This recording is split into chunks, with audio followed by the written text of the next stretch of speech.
কন্যা ৰাশিৰ সাপ্তাহিক প্ৰেমৰ ৰাশিফল 20 জানুৱাৰীৰ পৰা 26 জানুৱাৰীলৈ। এই সপ্তাহত আপোনালোকৰ প্ৰেম, দাম্পত্য জীৱন, ব্যক্তিগত সম্পৰ্কত কেনেকুৱা পৰিস্থিতি আহিব পাৰে সেই বিষয়ে আলোচনা কৰিম। গতিকে আপোনালোকে ভিডিঅ'টো সম্পূৰ্ণ মনোযোগেৰে চাব।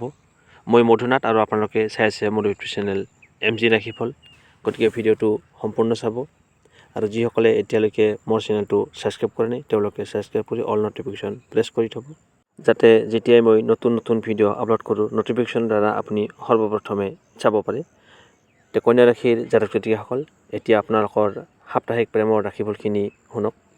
সাপ্তাহিক প্ৰেমৰ ৰাশিফল কন্যা ৰাশি 20 জানুৱাৰীৰ পৰা 26 জানুৱাৰীলৈ আপোনালোকৰ প্ৰেম, বিবাহ, ব্যক্তিগত সম্পৰ্কত কেনে হ'ব এই বিষয়ে আলোচনা কৰিম। আহক তেন্তে আৰম্ভ কৰোঁ। এই সপ্তাহত আপুনি নিজকে নিয়ন্ত্ৰণ কৰি ৰাখিব লাগিব আৰু আপোনাৰ সংগীৰ মাজত কোনো তৃতীয় ব্যক্তিৰ অহাত বাধা দিব লাগিব।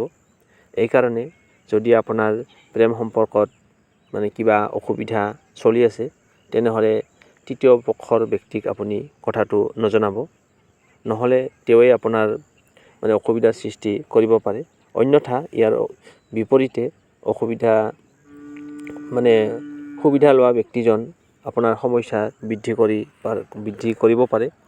এই সপ্তাহত আপুনি সুখী বিবাহিত জীৱনৰ গুৰুত্ব বুজি পাব। পৃথিৱীত ইমান হুলস্থুলীয়া পৰিৱেশৰ পিছতো আপোনাৰ সংগীৰ সংগ আৰু বিবাহিত জীৱনৰ শান্তিয়ে আপোনাক মানসিক চাপৰ পৰা মুক্ত কৰিব।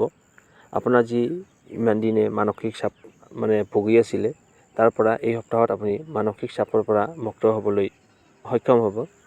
লগতে আপোনাৰ ঘৰৰ সুখ যে সকলোবিলাক দুখ শেষ হোৱাৰ পিছতহে আহে, সেই কথাটো আপুনি এই সপ্তাহতে বুজিবলৈ সক্ষম হ'ব।